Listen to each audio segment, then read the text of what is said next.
चलिए बच्चों, parameters to guide the decision making of working capital finance देखने के बाद अब जो हम नेक्स्ट देखने वाले हैं वो है spontaneous source of finance. Right, क्या क्या सोर्सेस है कि जिससे हमें फाइनेंस मिलता है वर्किंग कैपिटल के लिए, वो हम देखने वाले हैं। सबसे पहला हम देखेंगे ट्रेड क्रेडिट। ये ऑटोमेटिक हमें मिलता है, इसीलिए इसे स्पॉन्टेनियस सोर्स ऑफ फाइनेंस कहते हैं। राइट, लाइक ट्रेड क्रेडिट जो है वो कौन हमें देता है? Trade credit is a credit given by the suppliers. Trade credit is the credit given by the suppliers. It fulfills sometimes more than 1/3 of the credit requirement of the organization। ज्यादातर organisation में credit पे goods को खरीदा जाता है, और credits पे goods को जब खरीदा जाता है तो उसकी वजह से जैसे कि क्रेडिटर आपको उतने गुड्स या गुड्स का जो वर्थ है उतने रुपए की जैसे कि लोन देता है। राइट, जो आपको 1 2 3 months as decided between the seller and the purchaser payment करना होता है बाद में, मतलब कि उतने समय तक आप उस गुड्स का यानी कि उतनी लोन का इस्तेमाल कर सकते हैं। ट्रेड क्रेडिट का बेनिफिट एक ये भी है कि ये लो कॉस्ट क्रेडिट है compare to other source. Right, बाकी किसी सोर्स की बात करें उसके मुकाबले लो कॉस्ट क्रेडिट मिलती है जब आप ये ट्रेड क्रेडिट का इस्तेमाल करते हैं। और ट्रेड क्रेडिट को पाने के लिए आपको कोई ज़्यादा फॉर्मेलिटी वगैरह नहीं करना पड़ता। राइट, जैसे ही आप सिंपली गुड्स खरीदते हैं या बेचने का काम करते हैं, ऑटोमेटिक उस बिल के बेस पे ही वो बिल ही एक तरह का एग्रीमेंट होता है। जनरली बिल में ही मेंशन किया होता है कि आफ्टर हाउ मच डेज और how much month the payment has to be made. तो कोई ज़्यादा फॉर्मेलिटी नहीं करनी होती, बिना फॉर्मेलिटी के ही आपको ट्रेड क्रेडिट मिल सकती है बच्चों। ट्रेड क्रेडिट के बाद जो नेक्स्ट टाइप का स्पॉन्टेनियस क्रेडिट है वो है बिल्स पेएबल। राइट, जैसे आपने किसी व्यक्ति को गुड्स बेचा है, राइट, और उस व्यक्ति ने आपको पैसे 2-3 महीने के बाद देने के लिए कहा है। Now to raise the trust between two parties, bills payable and bills receivable transactions are entered into.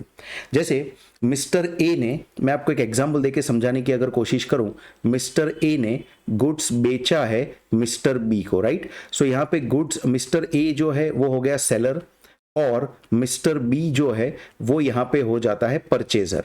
So mister A ने मिस्टर बी को गुड्स बेचा है। अब मिस्टर बी क्रेडिट मांग रहा है, सपोज कितने महीने की? 3 months की।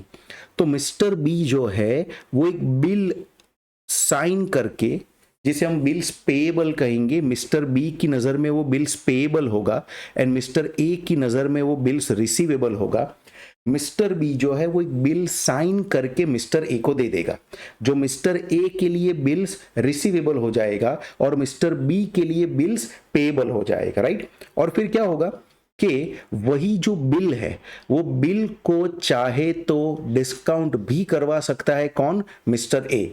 वैसे वो डिस्काउंट ना भी करवाए, सो 3 months के लिए मिस्टर बी को उतना क्रेडिट मिल गया।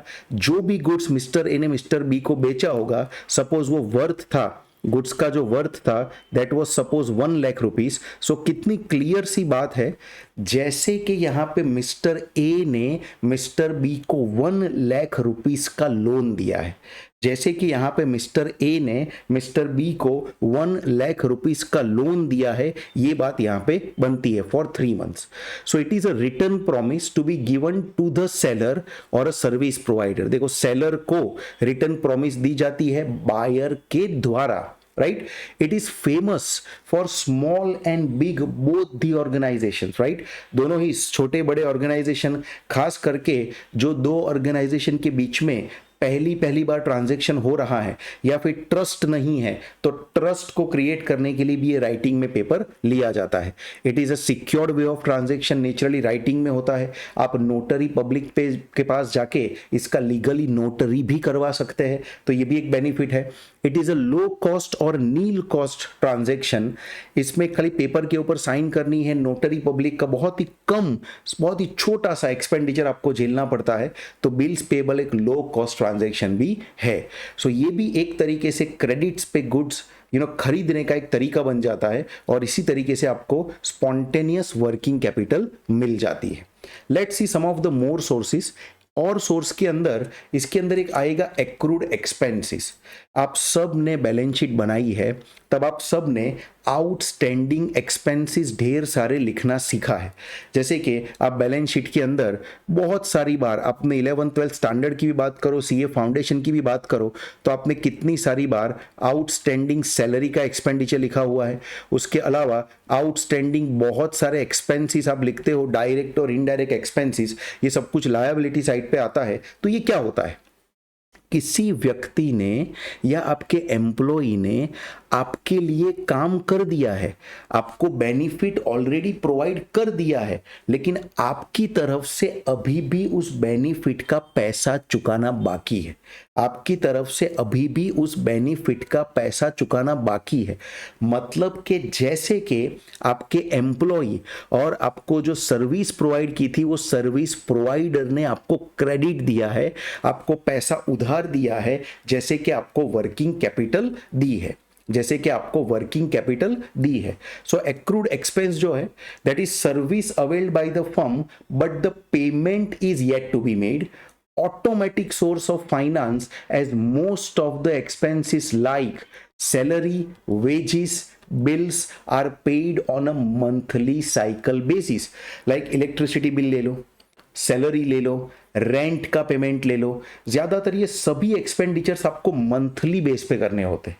ज्यादातर ये सभी एक्सपेंडिचर्स आपको मंथली बेस पे करने होते हैं। सो पूरे मंथ तक आप सर्विसेज का बेनिफिट तो उठाते हो, पूरे मंथ तक आप सर्विसेज का बेनिफिट तो उठाते हो, लेकिन उस सर्विसेज का पैसा आपको आफ्टर अ मंथ चुकाना होने की वजह से, जैसे कि 1 मंथ तक आपको उसके पैसे लोन की तरह मिले, आपको वो सर्विस जैसे कि 1 मंथ तक at a point of time आपको बिना पैसे चुकाए मिली। सो ये भी आपका एक ऑटोमेटिक सोर्स ऑफ फाइनेंस हो गया।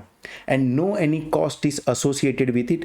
ये जो ट्रांजेक्शन है सैलरी वेजिस बिल के, वो आपने जितनी सैलरी जितना वेजिस तय किया है उतना ही आपको देना है। मंथ के बाद अगर वो पेमेंट करते हो तो उसका कोई एक्स्ट्रा पैसा या एक्स्ट्रा इंटरेस्ट ऐसा बिल्कुल देना होता नहीं है। सो ये था एक्रूड एक्सपेंस के बारे में। After accrued expense there is one more source for spontaneous finance and that is intercorporate loans and deposit। आपने देखा हो तो काफी सारी फर्म होती है, उसके अंडर भी बहुत सारी फर्म होती है। खास करके एक आप प्रैक्टिकल लाइफ में देखो तो होल्डिंग एंड सब्सिडरी का रिलेशन होता है, राइट? होल्डिंग एंड सब्सिडरी का रिलेशन होता है। आप और देखो तो कंसर्न एंड उसकी सिस्टर कंसर्न्स या कंसर्न एंड उसकी पार्टनरशिप फर्म्स, ऐसे भी कई सारे रिलेशंस होते हैं। अब कई बार क्या होता है कि एक कॉरपोरेट कंपनी दूसरी कॉरपोरेट कंपनी को फाइनेंस के लिए और वर्किंग कैपिटल के लिए टेम्पररी हेल्प करती है, बिकॉज अल्टीमेटली म्यूचुअल हेल्प अगर करेंगे तो ही हर कंपनी को जरूरत के वक्त पैसों की अगर जरूरत पड़ी तो किसी और कंपनी के पास से पैसा मिल पाएगा। कुछ पॉइंट्स पढ़ के इसको समझने की कोशिश करते हैं बच्चों। Inter corporate loans and deposits, loans and deposits और loans comma deposit, it can be availed from the organisation having the surplus fund. अगर किसी ऑर्गेनाइजेशन के पास पैसा एक्स्ट्रा बचा है तो वो किसी दूसरी ऑर्गेनाइजेशन को जरूरत के वक्त हेल्प कर सकता है। रेट ऑफ इंटरेस्ट इसके ऊपर काफ़ी हाई होता है। नेचुरली आप बैंक्स में से पैसा नहीं ले रहे हो, आप किसी एंटिटी, किसी और दूसरे व्यक्ति के पास से पैसा ले रहे हो, तो हो सकता है कि आपको काफ़ी हाई रेट पे इसका इंटरेस्ट चुकाना पड़े। It is high rate interest loans comparison to other source of finance, क्योंकि इसके अंदर कई बार कोई सिक्योरिटी भी नहीं होती, और सिक्योरिटी जहाँ पे नहीं होती है वहाँ पे इंटरेस्ट का रेट या तो कॉस्ट ऑफ बोरोइंग हमेशा ज्यादा होती है। It depends on financial soundness of the company. Her company को जब मांगेंगे तब पैसा नहीं मिल जाता है, राइट? हर कंपनी को जब मांगे तब पैसा नहीं मिल जाता है। ये एक्चुअली डिपेंड करता है कि आपकी कंपनी की फाइनेंशियल साउंडनेस क्या है। अगर एक बहुत ही रेप्यूटेड कंपनी है जिसके पास बहुत सारे कॉन्ट्रैक्ट्स आते रहते हैं, मार्केट में कंपनी का नाम है, कंपनी का पास्ट ट्रैक रिकॉर्ड अच्छा है, तो उस कंपनी को ऐसे इंटर कॉर्पोरेट लोन्स लेने में कोई तकलीफ नहीं होती, लेकिन जो कंपनी का नाम नहीं है, मार्केट में अच्छा रेप्यूटेशन नहीं है, जो कंपनी ने पास्ट में डिफॉल्ट किए हो ऐसे रिकॉर्ड्स हैं, तो ऐसी कंपनी को इंटर कॉर्पोरेट लोन्स मिलना पॉसिबल नहीं है। एक बहुत ही अच्छी मैं बात करना चाहता हूं डिपॉजिट्स के बारे में। कई बार क्या होता है कि मान लो एक कंपनी है और उस कंपनी का जो गुड्स है वो अलग अलग डीलर्स को सेल करने के लिए देती है, राइट। कंपनी के डीलर्स है, you can take it as automobile company जो है, कार मैन्युफैक्चरिंग कंपनी है, वो डीलर्स को अपने कार को बेचने के लिए देती है। अब अगर आपको इस कंपनी का डीलर बनना है तो कंपनी ऐसी शर्त रखती है that for the sake of security ये जो डीलर्स है, इस डीलर्स को कंपनी को डिपॉजिट देनी पड़ेगी। ये डिपॉजिट एक ऐसा अमाउंट है जो क्या है, हर डीलर कंपनी को पास ऑन करेगा डिपॉजिट, जिससे क्या होगा कि कंपनी और डीलर के बीच में एक ट्रस्ट बना रहेगा, और in the event of some problem और in the event of some default by the dealer, company क्या कर सकती है, उसी डिपॉजिट्स में से पैसा काट के अपना क्लेम वसूल कर सकती है। तो ये जो डिपॉजिट है ये कंपनी के पास ढेर सारे इंडिया वाइड डीलरों से आती है, एंड वो डिपॉजिट का अमाउंट भी एक बहुत बड़ा अमाउंट हो जाता है, और ये डिपॉजिट्स भी इस कंपनी के लिए एक अच्छे लेवल के वर्किंग कैपिटल का ही काम करती है। सो इंटर कॉर्पोरेट लोन्स या तो डिपॉजिट्स भी एक तरीके से वर्किंग कैपिटल का एक बहुत ही उम्दा और अच्छा सोर्स बन जाता है। एक ये भी ध्यान रखना है कि ये जो डिपॉजिट और इंटर कॉर्पोरेट लोन है उसकी वजह से क्या होता है कि लोगों का बैंक फाइनेंस के ऊपर डिपेंडेंस थोड़ा सा कम होता है। मतलब कि हर कंपनी अगर बैंक्स के पास जाएगी या एक ही कंपनी बार बार बैंक्स के पास जाएगी तो उसका बैंक फाइनेंस के ऊपर डिपेंडेंस थोड़ा ज्यादा हो जाएगा।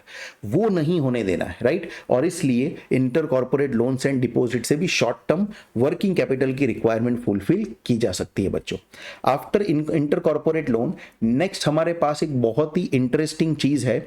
अब इस इंटरेस्टिंग चीज का नाम है कमर्शियल पेपर्स। ये बहुत ही इंटरेस्टिंग है, कई बार इसके ऊपर एक शॉर्ट नोट भी एग्जाम में पूछी जाती है, तो मैं इसे एक मोस्ट आईएमपी पॉइंट की तरह यूज कहना चाहूंगा।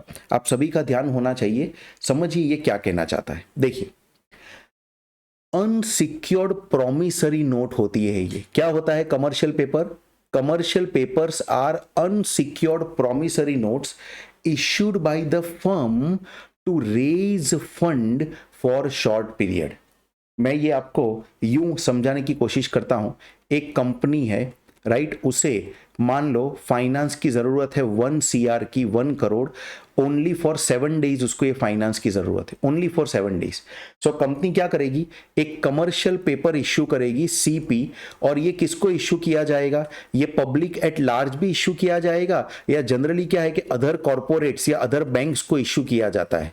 ये अदर बैंक्स को इश्यू किया जाएगा या फिर अदर कॉर्पोरेट्स को इश्यू किया जाएगा। कई बार पब्लिक एट लार्ज भी होता है, बट क्या है, पब्लिक बहुत बड़ा कमर्शियल पेपर का पैसा होने की वजह से कई बार पब्लिक उसमें इन्वेस्ट नहीं करती है, उसकी जगह पे बैंक्स है और फाइनेंशियल इंस्टीट्यूशन है, वो इस कमर्शियल पेपर में ज्यादा इन्वेस्ट करती है। तो मान लो 7 डेज के लिए 1 करोड़ रुपीस की जरूरत है कंपनी को, तो उसने कमर्शियल पेपर इश्यू किए। वो कुछ नहीं है, रिटर्न प्रोमिसरी नोट है कि आफ्टर 7 डेज कंपनी इन बैंक्स को या तो अदर कॉर्पोरेट को पैसा लौटा देगी, that is with interest. But ये कमर्शियल पेपर कोई कंपनी यूज करेगी तो उस कंपनी की प्रेस्टीज देखी जाती है, उस कंपनी का एक ट्रस्टवर्दीनेस देखा जाता है, फिर ही राइट उस कंपनी का गुड्स बिकता है। तो अब ध्यान रखिए कि ये जो यूजफुल है ना, वो हाईली रेटेड कॉर्पोरेट के लिए यूजफुल है, क्योंकि कमर्शियल पेपर उसी कंपनी के कॉर्पोरेट वर्ल्ड में बिकते हैं, या उसी कंपनी को कमर्शियल पेपर से फाइनेंस मिलता है जिस कंपनी का रेटिंग बहुत ही अच्छा हो।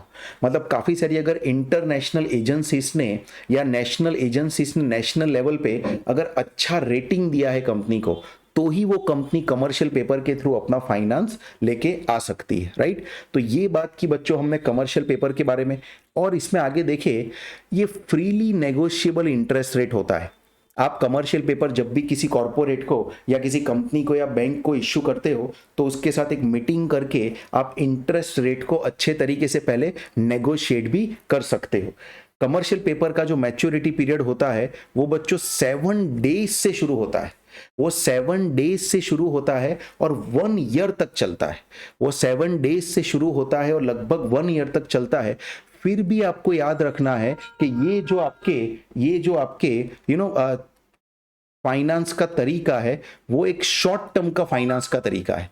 लॉन्ग टर्म इसमें आप इश्यू नहीं कर सकते। ये एक तरीके से शॉर्ट टर्म का ही फाइनेंस आपको इससे मिल सकता है।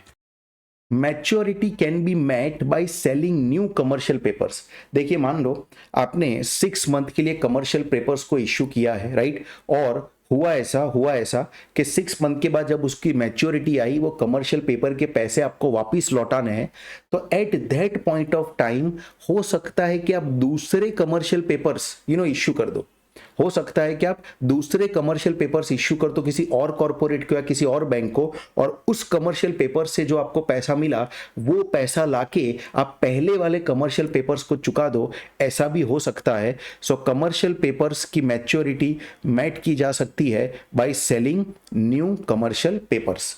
कमर्शियल पेपर्स के बाद नेक्स्ट जो आएगा वो है funds generated from the operation. Now I think this is a very very simple thing to understand. कोई भी बिजनेस अपनी डे टू डे एक्टिविटी जब करती है, राइट, तो उसके जो डे टू डे ऑपरेशंस होते हैं उसमें से कुछ ना कुछ फंड जनरेट होता है। सेल, परचेज, इनकम की जो एक्टिविटीज है, राइट, उसकी वजह से फंड जनरेट होता है। और ये जो फंड है डे टू डे एक्टिविटी का, वो भी तो एक तरीके से आपके लिए वर्किंग कैपिटल का सोर्स बनता है ना। एक बहुत ही ब्रिलियंट एग्जाम्पल हो सकता है डेप्रिसिएशन का example. You all know that depreciation is non-cash expenditure। आप depreciation को just try to understand, आप depreciation को प्रॉफिट एंड लॉस अकाउंट में डेबिट करते हो, राइट। आप डेप्रिसिएशन को प्रॉफिट एंड लॉस अकाउंट में डेबिट करते हो। सपोज किसी कंपनी ने 5 लाख रुपीस का depreciation profit and loss account में डेबिट किया है, तो ये डेबिट होने की वजह से आपका प्रॉफिट तो कम हुआ, उसमें कोई डाउट नहीं है। ये डेबिट होने की वजह से आपका प्रॉफिट तो कम हुआ, लेकिन एक बात आप नोट कीजिए, प्रॉफिट कम हुआ है, अभी तक ये पैसा कहीं बिजनेस के बाहर नहीं गया है। It is not an electricity bill जो आपको किसी को चुका देना है। ये एक नॉन कैश एक्सपेंडिचर है बच्चों। खाली डेबिट हुआ लेकिन अभी तक ये आपने किसी को चुकाया नहीं है।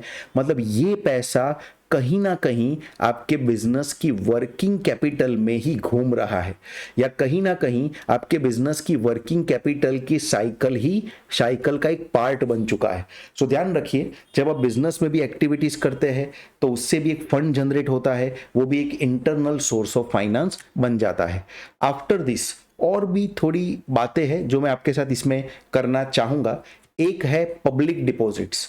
अब ये पब्लिक डिपॉजिट जो है, राइट, वो आप पब्लिक को इश्यू करते हो पेपर्स या डिपॉजिट मांगते हो उनसे और उससे आपको पैसा मिलता है। बट इसका एक ही प्रॉब्लम है, पब्लिक डिपॉजिट लेने का ताकत हर एक कंपनी का नहीं होता। ये जो वेल एस्टैब्लिश्ड कंपनी होती है उन्हीं को पब्लिक डिपॉजिट मिलती है। इसके साथ साथ में जो कंपनीज एक्ट के द्वारा, राइट, जो कंपनीज एक्ट के द्वारा रेस्ट्रिक्शंस लगाए जाते हैं, वो रेस्ट्रिक्शंस भी अगर फॉलो होते हैं तो ही पब्लिक डिपॉजिट मिलती है बच्चों।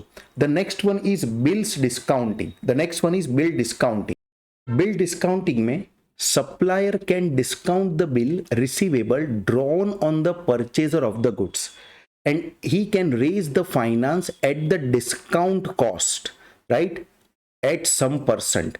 कुछ परसेंट पे डिस्काउंट का कॉस्ट चुकाना पड़ता है तो आपको तुरंत ही पैसे या उसका फाइनेंस मिल जाता है।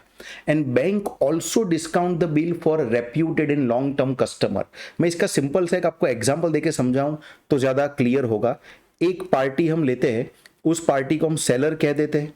एक पार्टी सेलर है, एक पार्टी मान लो परचेजर है। सो परचेजर जो है वो बिल देता है, बिल साइन करके देता है जिसे हम बिल्स पेएबल कहते हैं।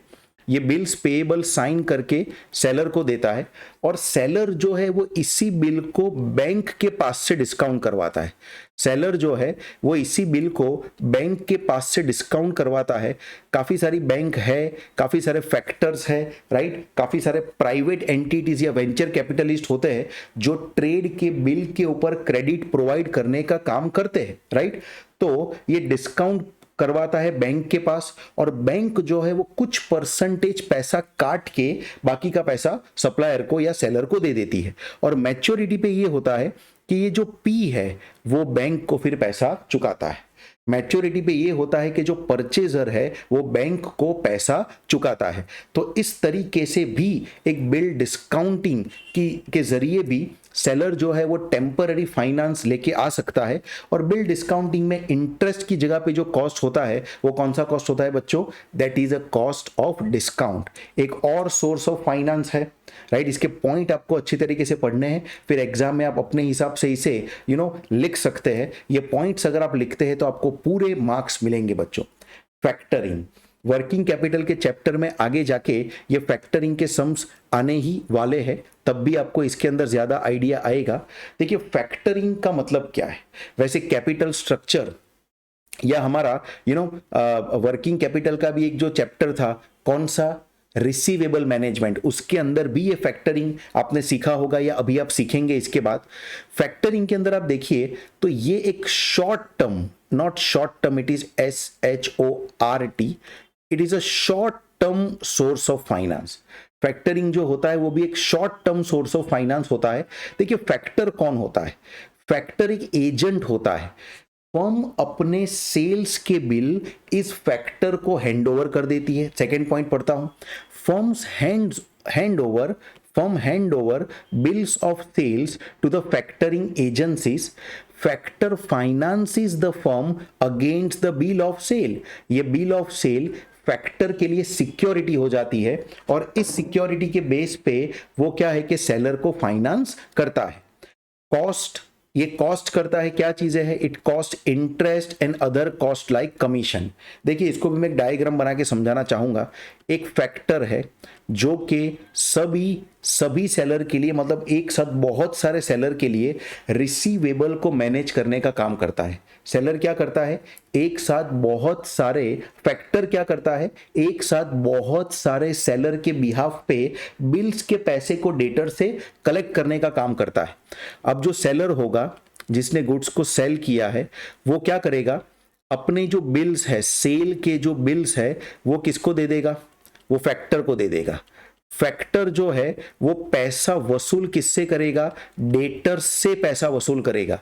इन शॉर्ट डेटर्स जो है वहां से जो कैश का फ्लो है या पेमेंट का फ्लो है वो फैक्टर की ओर जाएगा। मतलब डेटर अब सेलर को पेमेंट नहीं करेगा, लेकिन डेटर कब पेमेंट करेगा? On due date. डेटर जो पेमेंट करेगा वो कब पेमेंट होगी? On due date. मान लो ड्यू डेट अगर 30 डेज के बाद है या 45 डेज के बाद है तो फैक्टर को जो कैश मिलेगा डेटर्स के पास से वो 45 और 30 डेज के बाद मिलेगा। लेकिन फैक्टर क्या करेगा? फैक्टर तुरंत ही, जैसे ही ये बिल पास ऑन हुए, फैक्टर तुरंत ही कुछ परसेंटेज ऑफ इंटरेस्ट को गिनते हुए पूरा का पूरा पैसा फाइनेंस कर देगा सेलर को। यानी सेलर को जो पैसा मिल जाएगा वो एडवांस में ही मिल जाएगा। सेलर को वेट नहीं करना पड़ेगा कि कब ये डेटर पैसा फैक्टर को देते हैं। तो एक तरीके से देखा जाए तो फैक्टर एक इंटरमीडियरी बन जाता है। फैक्टर को दो तरह की इनकम होती है ये काम करने से। एक, फैक्टर जो एडमिनिस्ट्रेटिव डिपार्टमेंट को हैंडल करता है उसकी वजह से फैक्टर को कुछ एडमिनिस्ट्रेटिव एक्सपेंस या तो कमीशन का परसेंटेज देना पड़ता है, और वो जो आपके बिहाफ पे पैसे को इकट्ठा करने का काम करता है और पैसों का एडवांस आपको देता है, उसके सामने आपको उसे इंटरेस्ट का पैसा देना पड़ता है। सो फैक्टरिंग से भी आपको आपके क्रेडिट सेल का पैसा जल्दी ही मिल जाता है। ये भी एक तरीके से इंटरनल सोर्स ऑफ फाइनेंस बन जाता है बच्चों।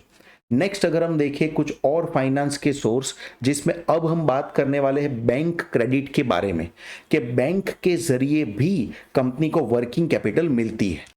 फॉर्म ऑफ बैंक क्रेडिट में सबसे पहला जो बच्चों आता है वो है कैश क्रेडिट। अब देखिए ये थियरी तो बहुत ही इजी और सिंपल सी थियरी है, इसमें कोई बहुत ज़्यादा मुझे आपको कुछ कहने की ज़रूरत नहीं पड़ेगी। आई एम डैम श्योर आप खुद ही इसको अच्छे तरीके से समझ पाएंगे। तो सबसे पहले कैश क्रेडिट की बात करते हैं।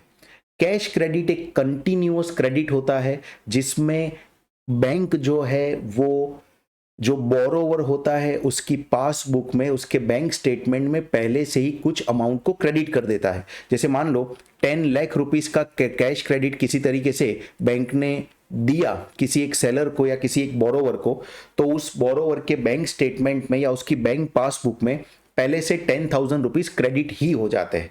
पहले से 10,000 रुपीज क्रेडिट ही हो जाते हैं, 10 लाख रुपीज, सॉरी, पहले से 10 लाख रुपीस क्रेडिट ही हो जाते हैं।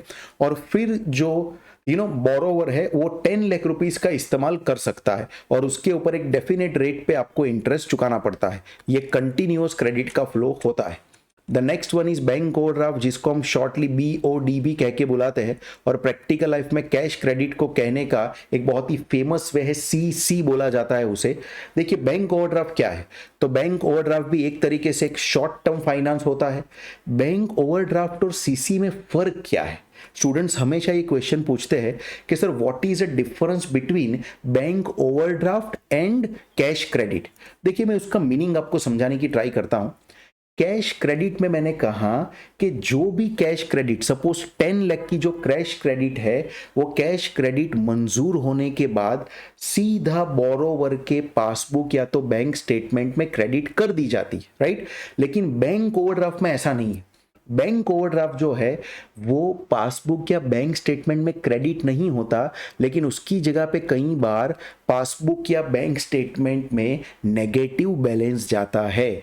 सपोज हमारे बैंक में 50,000 का बैलेंस हो और बैंक ओवरड्राफ्ट लेने के बाद मैं किसी को 1 लाख का चेक लिख दूं, तो मेरे बैंक स्टेटमेंट में या मेरी पासबुक में 50,000 का नेगेटिव बैलेंस बोलेगा। ये होता है बैंक ओवरड्राफ्ट में।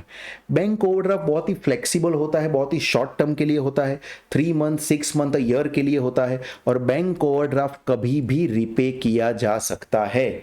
बैंक ओवरड्राफ्ट का एक बेनिफिट ये है कि इंटरेस्ट जो लगता है ओनली ऑन अमाउंट यूज्ड पे लगता है। कैश क्रेडिट में पूरे अमाउंट पे इंटरेस्ट लगता है, whether you use this 10 lakh or not. Once this 10 lakh is credited in your bank statement or in your passbook, the interest will start from that date only.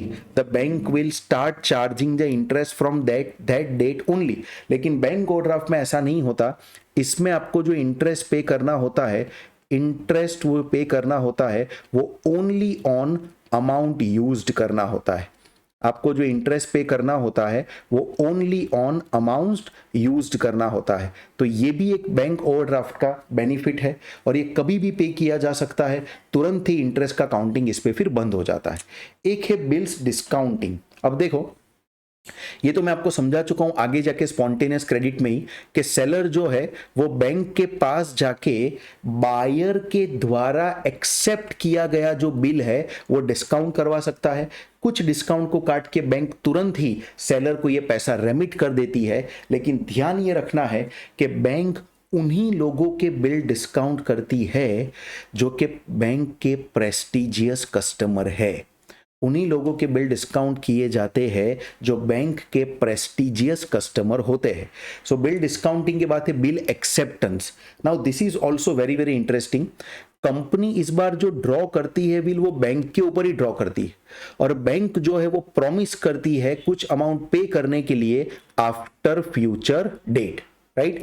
यहां पे company जो bill draw करती है वो bank पे ही करती है और फिर क्या होता है कि वो बिल को या तो वो किसी और को पे कर देता है, वो बिल किसी और को दे देता है जिससे उसको उतनी क्रेडिट मिल जाए। लाइक देखो मैं समझाता हूं, ए को गुड्स खरीदना है बी से। A is a seller, right, sorry A is a purchaser, ये रखूंगा तो बेटर रहेगा। A is a purchaser, B is a seller, right. A wants to purchase the goods from B, so flow of the goods जो है वो B से A की ओर जाएगा, राइट। ये गुड्स परचेज करेगा, गुड्स परचेज करेगा तो फ्लो जाएगा। लेकिन A जो है उसके पास पैसा नहीं है, A को क्रेडिट चाहिए, A को 3 मंथ्स की क्रेडिट चाहिए। अब A उतनी ज्यादा भरोसेमंद पार्टी नहीं है, A individually is not that trustworthy कि बी जो है वो ए के ऊपर भरोसा कर ले, उतनी ट्रस्टवर्दी पार्टी नहीं है। तो क्या होगा, ए जो है वो एक बैंक को बीच में लाएगा, वो एक बैंक के ऊपर बिल ड्रॉ करेगा, बैंक के ऊपर एक बिल ड्रॉ करेगा, राइट, और ये बिल बैंक एक्सेप्ट कर लेगी। अब क्या होगा कि वही बिल ए जो है वो बी को ट्रांसफर कर देगा। ए जो है वो बिल किसको ट्रांसफर कर देगा, वो बिल ट्रांसफर कर देगा बी को। और फिर क्या होगा कि जब मैच्योरिटी आएगी तो बैंक पेमेंट किसको करेगी, बैंक पेमेंट किसको करेगी, कर देगी बी को पेमेंट कर देगी। तो ऐसे ट्रांजैक्शन में जैसे कि बैंक बीच में गारंटर बन जाती है, ऐसे ट्रांजैक्शन में बैंक बीच में गारंटर बन जाती है और वो गारंटर बन के भी आपके ट्रेड ट्रांसमिशन को करवाती है। तो इसे कहते हैं बिल एक्सेप्टेंस का ट्रांजैक्शन। इसके बाद बैंक क्रेडिट में थोड़े से और अगर हम पॉइंट्स देखें बच्चों, तो अब ज्यादा इसमें कुछ भी बचा नहीं है। We are on the verge of completion of all the theories. देखिए, बैंक क्रेडिट में एक चीज होती है लाइन ऑफ क्रेडिट, और दिस इज वेरी इंटरेस्टिंग। क्या होता है लाइन ऑफ क्रेडिट में? Line of credit is a commitment by a bank to lend certain amount of funds on demand. ये पैसा एक साथ नहीं मिलता है, पहले से एक लिमिट डिसाइड हो गई, राइट, एक लिमिट डिसाइड हो गई, क्योंकि स्पेसिफाइंग द मैक्सिमम अमाउंट होता है। पहले से बैंक के साथ बैठ के आपने जो एग्रीमेंट किया, मान लो उसमें 10 करोड़ रुपीस का आपका मैक्सिमम लिमिट डिसाइड हो गया। मान लो एक बिल्डर है, बिल्डर को बिल्डिंग बनानी है और वो बिल्डिंग का पूरा प्रोजेक्ट वो बैंक के थ्रू कंप्लीट करना चाहता है। उसको 10 करोड़ रुपीस का पैसा चाहिए, बैंक को बिल्डर को 10 करोड़ रुपीस चाहिए। उसने लाइन क्रेडिट अवेल कर दी एक बैंक के पास से। अब क्या होता है कि once the maximum limit has been decided, bank ने डिसाइड कर लिया कि इस आदमी को 10 करोड़ रुपीस मैक्सिमम मिल सकते हैं। So once the maximum limit is decided, एक साथ पूरा 10 करोड़ बिल्डर को नहीं मिल जाता है, और बिल्डर को एक साथ पूरे 10 करोड़ की शायद जरूरत भी नहीं है। वो धीरे धीरे जैसे जैसे कंस्ट्रक्शंस में आगे बढ़ता जाएगा, अलग अलग स्टेज पे उसको अलग अलग पार्टीज को पेमेंट करना होगा, और तभी उसे पैसों की जरूरत पड़ेगी। अगर बिल्डर एक साथ पूरा पैसा ले लेता है, समझ लो, अगर बिल्डर एक साथ पूरा पैसा ले लेगा तो इसमें तो प्रॉब्लम बिल्डर को ही हो जाएगी। अगर बिल्डर एक साथ पूरा पैसा ले लेगा तो इसमें प्रॉब्लम तो बिल्डर को ही हो जाएगी, उसको एक साथ पैसा लेने की वजह से ज्यादा इंटरेस्ट भरना पड़ेगा। तो वो एक्सेस क्रेडिट का क्या करेगा? एक्सेस क्रेडिट वो लेगा ही नहीं, वो सिर्फ उतना ही पैसा मांगेगा बैंक से लाइन ऑफ क्रेडिट के अंडर कि जितना पैसा उसको पेमेंट करने के लिए जरूरी है। सो ये एक एग्जांपल है लाइन ऑफ क्रेडिट का। ये बिल्डर लॉबी में बहुत ज्यादा होता है, इसलिए मैंने इसका एग्जांपल लिया। एक है लेटर ऑफ क्रेडिट, उसे LC भी कहा जाता है, या कई बार उसे LOC भी इंटरनेशनल मार्केट में कहा जाता है। Letter of credit is something very interesting. ये है ना जनरली इंपोर्ट और एक्सपोर्ट के ट्रांजैक्शन में होता है। एक एग्जांपल देके समझाऊंगा तो ही शायद आपको आइडिया आएगा। ए जो है वो इंपोर्टर है, ए जो है वो इंपोर्टर है, उसे गुड्स मंगवाना है। बी जो है वो एक्सपोर्टर है, राइट, बी जो है वो एक्सपोर्टर है। अब एक बात मेरी ध्यान से समझिएगा आप, इंपोर्टर एंड एक्सपोर्टर की हम बात करें तो ए जो है वो मान लो इंडिया में है, A is in India, and B जो है वो मान लो USA में। अब ए को बी के पास से गुड्स मंगवाना है, मतलब गुड्स का फ्लो कहां से कहां जाएगा, यूं गुड्स का फ्लो जाना चाहिए, और सामने पेमेंट का फ्लो कहां से जाएगा, ए से बी की और पेमेंट का फ्लो जाना चाहिए। अब ये इंपोर्टर है मिस्टर ए, उसे क्रेडिट चाहिए। वो बी को क्या कह रहा है कि मैं आपको पैसा अभी नहीं दे सकता, पहले आप मुझे गुड्स भेजो, गुड्स आप भेजोगे वो मैं चेक करूंगा, सब सही होगा तो मैं आपको पैसा चुकाऊंगा, या मुझे थोड़ा सा क्रेडिट चाहिए। बी जो है वो USA में बैठा है, उसको भी ए के ऊपर भरोसा नहीं है। बी जो है वो ऐसा सोचता है कि अगर मैंने गुड्स भेज दिया और मान लो बाद में पेमेंट नहीं आया तो, ये ए ने पेमेंट करने से मना कर दिया तो, या ए ने कुछ कम पेमेंट किया तो बी को तो प्रॉब्लम हो जाएगी। एज कंट्री बदल गई, काफी सारे लॉस बदल गए, इसकी वजह से बी चाहे तो भी बहुत ज्यादा लीगल रिकोर्स नहीं ले सकता ए के केस में, बी के पैसे तो फंस जाएंगे ना। तो ऐसे में ही इंपोर्ट और एक्सपोर्ट को फैसिलिटेट करने के लिए ये लेटर ऑफ क्रेडिट आया। लेटर ऑफ क्रेडिट जो है वो क्या काम करता है, ए जो है वो एक बैंक में जाएगा, सपोज इंडिया में बैंक है आईसीआईसीआई बैंक, इंडिया में बैंक है आईसीआईसीआई बैंक, और यूएसए में बैंक है मान लो सिटी बैंक, ऐसा मान लो। ए जो है वो आईसीआईसीआई बैंक के पास जाएगा और वो बैंक को रिक्वेस्ट करेगा कि देखो ए आईसीआईसीआई बैंक का कस्टमर है, ऐसा मान लेते हैं, मतलब मिस्टर ए के पास आईसीआईसीआई बैंक में एक अकाउंट पहले से है, ऐसा मान लेते हैं। तो मिस्टर ए जो है वो आईसीआईसीआई बैंक में जाएगा और क्या कहेगा कि आप एक लेटर ऑफ क्रेडिट लिख के दो।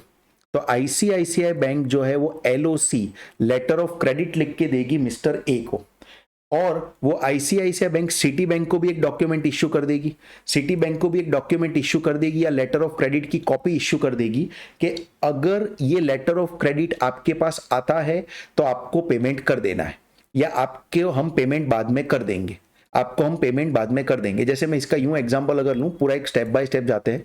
पहले लेटर ऑफ क्रेडिट इश्यू कर दिया ए को, ए ने वो डॉक्यूमेंटेशन किसको दे दिया, बी को दे दिया, लेटर ऑफ क्रेडिट, राइट। अब बी क्या करेगा, बी जब 3 मंथ्स पूरे होंगे, देखो लेटर ऑफ क्रेडिट आ गया, इस लेटर ऑफ क्रेडिट में किसका सिग्नेचर है, आईसीआईसीआई बैंक के ऑफिशियल का सिग्नेचर है। ये लेटर ऑफ क्रेडिट में टाइटल किसका है, ए के लेटर हेड पे नहीं है, ये आईसीआईसीआई बैंक ने इश्यू किया है, तो वो बी को दे देगा।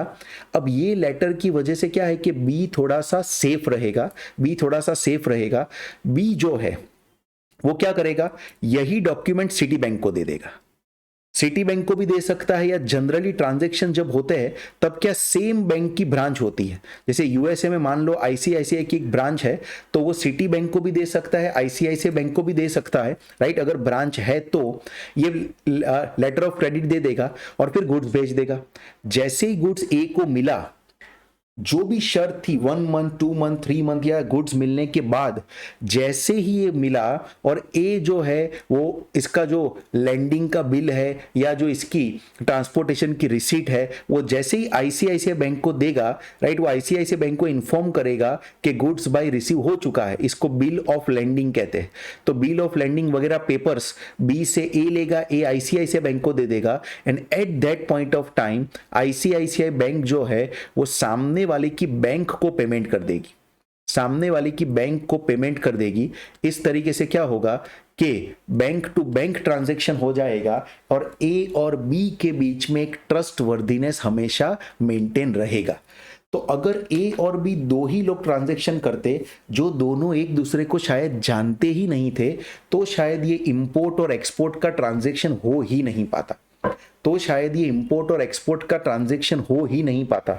ये दो बैंक्स या सिंगल बैंक हैविंग ब्रांच इन 2 कंट्रीज जैसे ही बीच में आई, ट्रांजैक्शन होना मुमकिन हो गया।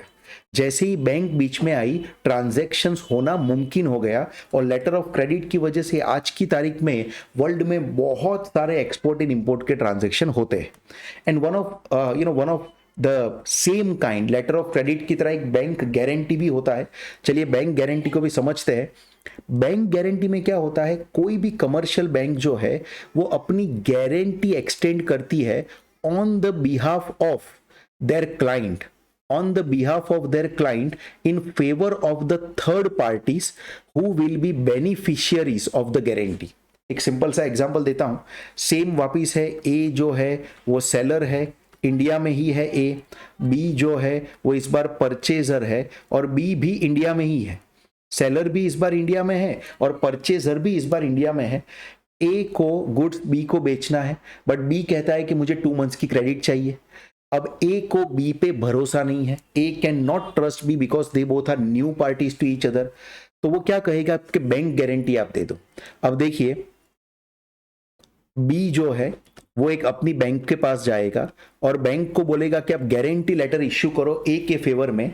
बी बैंक जो है वो ए के फेवर में एक जीएल यानी कि लेटर ऑफ गारंटी या गारंटी लेटर इश्यू करेगी, और ये गारंटी लेटर की वजह से ए को ये पता चलेगा, ए उतना अब निश्चिंत हो जाएगा, टेंशन फ्री हो जाएगा ए को मालूम है कि अगर पैसा नहीं आया तो पैसा बैंक की गारंटी से ही आ जाएगा, तो अब उसको बी के ऊपर किसी तरीके से डिपेंडेंट रहने की जरूरत ही नहीं है।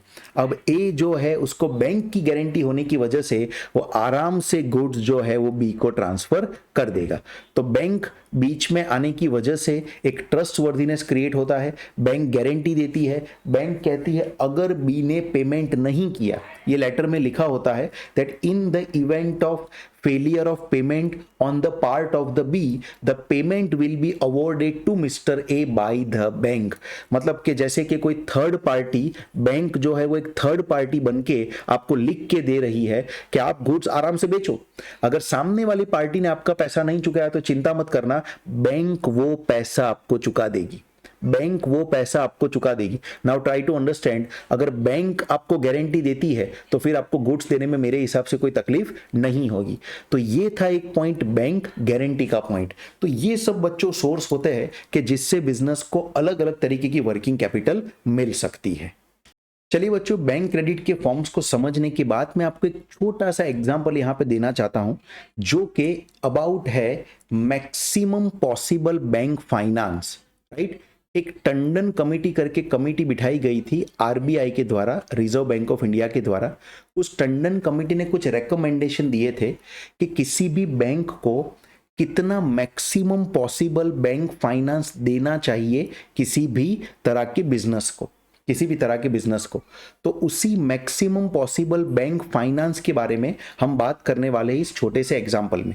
देखिए एग्जाम में आने के चांसेस बहुत कम है, लेकिन अगर एग्जाम में आ गया तो 3 तरह के फॉर्मूलाज डिफाइन किए थे टंडन कमेटी ने, उसका यूज करके हमें मैक्सिमम पॉसिबल बैंक फाइनेंस लाना है। सवाल को एक बार पढ़ते हैं, फिर वो मेथड्स या तो फॉर्मूलाज देखेंगे जो टंडन कमेटी ने रेकमेंड किए थे, और फिर हम उसका आंसर लेके आएंगे।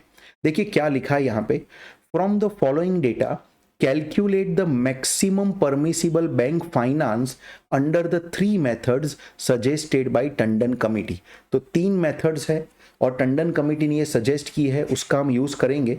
देखिए क्या क्या चीजें दी है, तो कंपनी के बैलेंस शीट के बारे में यहाँ पे इंफॉर्मेशन दी है। लायबिलिटी साइड पे है creditors, other current liability and bank borrowings, total होता है 410।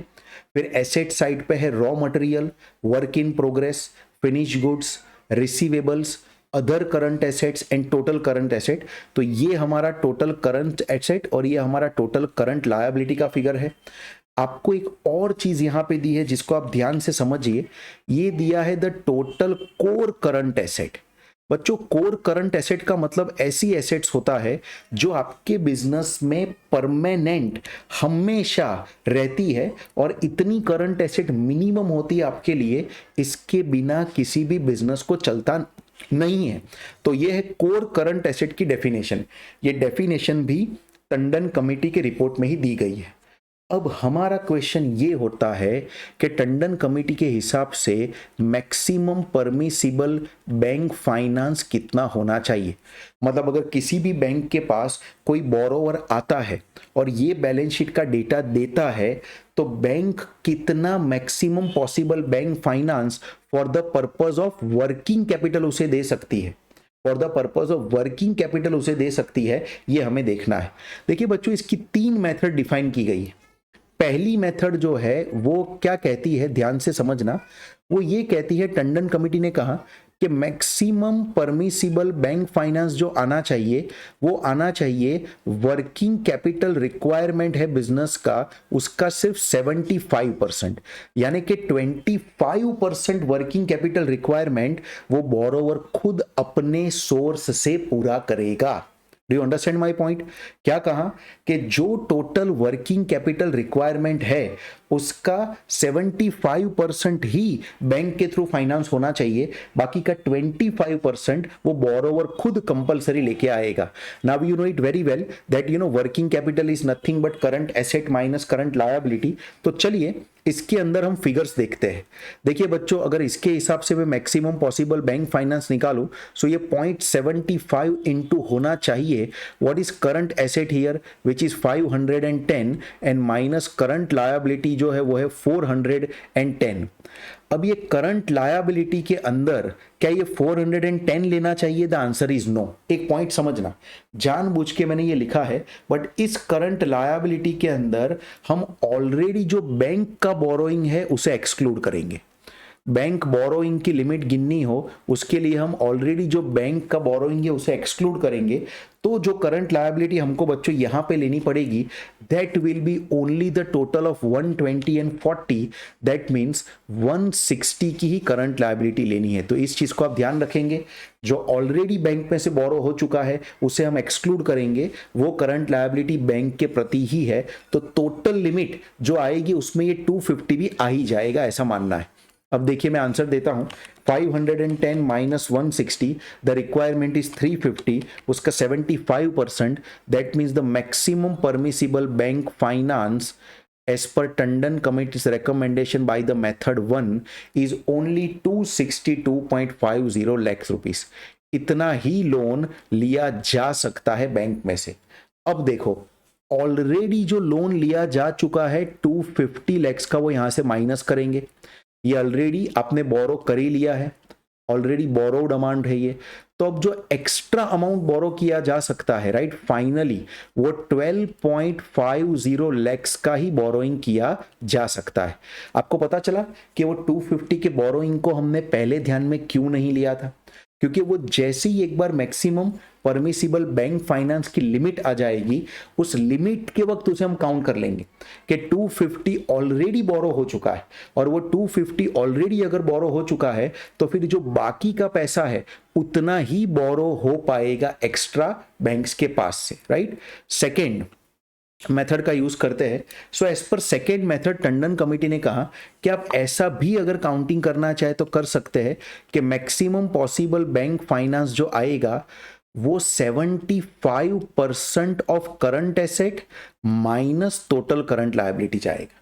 अब देखो इसमें फर्क क्या है, यहां पे 75% ऑफ वर्किंग कैपिटल था, यहां पे यूं कहा है कि you have to take only the 75% of current asset, यानी बिजनेस में जो भी करंट एसेट की रिक्वायरमेंट है वो रिक्वायरमेंट का 75% खुद बोरोवर लेके आएगा अपने पर्सनल फंड में से, और बाकी का 75% करंट एसेट का रिक्वायरमेंट बैंक पूरा करेगी। चलिए इसको सॉल्व करते हैं। तो ये हो जाएगा 0.75 into what is our current asset requirement which is 510, और इसमें से माइनस करना पड़ेगा करंट लायबिलिटी, नेचुरली 160 आएगा, बैंक बोरोइंग को हम एक्सक्लूड करेंगे। सो ये हो जाएगा 510 इंटू 75% इज इक्वल टू 382.50, और उसमें से माइनस कर दूंगा मैं 160, तो 160 माइनस करूंगा, सो आपका आंसर आएगा 2222.50। इतना लाख आप बैंक से मैक्सिमम परमिसिबल बोरो कर सकते हो, लेकिन आप ऑलरेडी 250 बोरो कर चुके हो तो अब नया बोरोइंग करना पॉसिबल नहीं है। No new borrowings. उल्टा मैं यूं कह सकता हूं कि बैंक ने आपको मैक्सिमम परमिसिबल लिमिट से कुछ ज्यादा ही पैसा दे दिया है, बैंक ने आपको मैक्सिमम परमिसिबल लिमिट से कुछ ज्यादा ही पैसा दे दिया है। तो ध्यान रखिएगा ये सेकेंड मेथड है। और थर्ड मेथड का अगर इस्तेमाल करूं तो देखिए थर्ड मेथड में टंडन कमेटी ने ये कहा था कि अगर मैक्सिमम पॉसिबल बैंक फाइनेंस लाना है तो आपको करना पड़ेगा 75% of current asset minus core current asset. CCA का मतलब क्या है? Core current asset and minus current liability. अब ये समझिए इसका मीनिंग क्या है। टंडन कमेटी ने अपने रिपोर्ट में ये लिखा कि जो भी करंट एसेट है उसमें से जो लॉन्ग टर्म रहने वाली बहुत ही ज्यादा जरूरी है ऐसी करंट एसेट के जो बिजनेस से तुरंत बाहर नहीं निकाली जा सकती, ऐसी करंट एसेट मालिक खुद लेके आएगा, ओनर खुद लेके आएगा। यानी जो भी करंट एसेट की रिक्वायरमेंट है उसमें से पहले कोर करंट एसेट को तो माइनस ही कर दो, बाकी की जो करंट एसेट है जो रोटेट होती रहेगी, जिसका पैसा आता रहेगा बिजनेस में, जिसका रिसीट होता रहेगा और वो बैंक को पेमेंट भी कर पाएगा, उस करंट एसेट का भी सिर्फ 75% ही बैंक देगी। यानी कि कोर करंट एसेट तो पूरी की पूरी कौन लेके आएगा? बोरोवर खुद, ओनर खुद लेके आएगा। और जो बाकी की करंट एसेट होगी उसका भी 25% ओनर खुद लेके आएगा और सिर्फ 75% ही उसको बैंक की तरफ से मिलेगा। चलिए इसके हिसाब से अगर काउंटिंग करें तो ये हो जाना चाहिए 75% of current asset is 510 minus as it is given in a book core current asset is 200, जो कि आपको यहाँ पे लिख के दिया हुआ है, and minus the current liability will be 160, right. ध्यान रखना इसमें भी बैंक बोरोइंग को लेना नहीं है क्योंकि वही हम लिमिट गिन रहे हैं। अगर मैं इसको पूरा का पूरा सॉल्व करके अगर आपको आंसर दे दूं तो ये आना चाहिए बच्चों 160 माइनस करके ओनली 72.5 लाख रुपीस का ही बैंक बोरोइंग मिल सकता है इस आदमी को। और देखिए ऑलरेडी वो 250 जितना बड़ा सा बोरोइंग करके बैठा है। तो यहाँ पे भी आपको ध्यान रखना है कि टंडन कमेटी के हिसाब से बैंक ने हद से ज़्यादा पैसा दे दिया है, तो इससे ज़्यादा बोरोइंग्स करना नामुमकिन हो जाएगा इस कंपनी के लिए। सो टंडन कमेटी ने ये 3 मेथड दी और कहा कि बैंक्स के ऊपर ये छोड़ा कि आप फाइनेंशियल स्टेटमेंट देखो, आप बिजनेस की पोजीशन देखो, आप रेप्यूटेशन देखो कंपनी की, और उसके हिसाब से इस 3 में से जो मेथड बैंक को सही लगती है वो बैंक लगा के मैक्सिमम परमिसिबल बैंक फाइनेंस को डिसाइड कर सकती है। तो ये बच्चों छोटा सा टॉपिक था। अब हो सकता है कि एग्जाम में कभी ट्रिकी पेपर निकले तो इस तरह का क्वेश्चन भी आ जाए, या टंडन कमेटी के ऊपर आपको एक शॉर्ट नोट पूछ ले, आपको ये 3 मेथड को वहां पे बताना पड़ेगा। सो आई एम श्योर ये आपको बहुत ही अच्छी तरह समझ में आया होगा बच्चों। इसी के साथ हमारा ये फाइनेंसिंग ऑफ वर्किंग कैपिटल का छोटा सा थियरी वाला चैप्टर यहाँ पे खत्म होता है दोस्तों। Thank you for watching the video. Thank you for subscribing this course. I hope you all are enjoying the FM with me. Thank you so much.